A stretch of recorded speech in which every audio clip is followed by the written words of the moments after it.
হুজুররা শুধু ঠেলাঠেলি করে, হ্যাঁ, ইউটিউব ফেসবুক খুললে এই হুজুর ওই হুজুরের বদনাম করে, ওই হুজুর এই হুজুরের, আছে না নাই? হ্যাঁ, এটা আমাদের প্রত্যেকের মাথায় এই প্রশ্নটা ঘুরপাক খায়। আমি সংক্ষেপে একটা কথা বলি, সেটা হলো ভাই, কোনো একজন ইঞ্জিনিয়ারের ভুল যদি কোনো একজন মাছের ব্যবসায়ী যে ধরে, আপনারা কি এটা মেনে নেবেন? একটু বলেন, ইমানদারির সাথে মেনে নেবেন?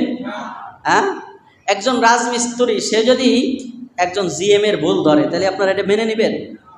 হ্যাঁ, একজন ইউনিভার্সিটির জাহাঙ্গীরনগর বিশ্ববিদ্যালয়ের একজন প্রফেসর, তার ভুল যদি মনে করেন যে কোনো কামলা যায় ধরে রিক্সা চালক, আপনারা তোরে জুতা দিয়ে বিড়ে শেষ করেন, বেটা তুই রিক্সা চালাবি, তুই হ্যাঁ নাইছি, তুই বোঝস কিছু, তাই না? তাহলে আলেমদের ভুল কারা ধরবে? কারা ধরবে? না আপনি আমি ধরবো? না, আমাদের কথা হলো আলেমদের ভুল আমরা ধরবো। আমরা কি জানি যে আমরা আলেমদের ভুল ধরবো? হ্যাঁ, আলেমদের ভুল তো আলেমরাই ধরবে।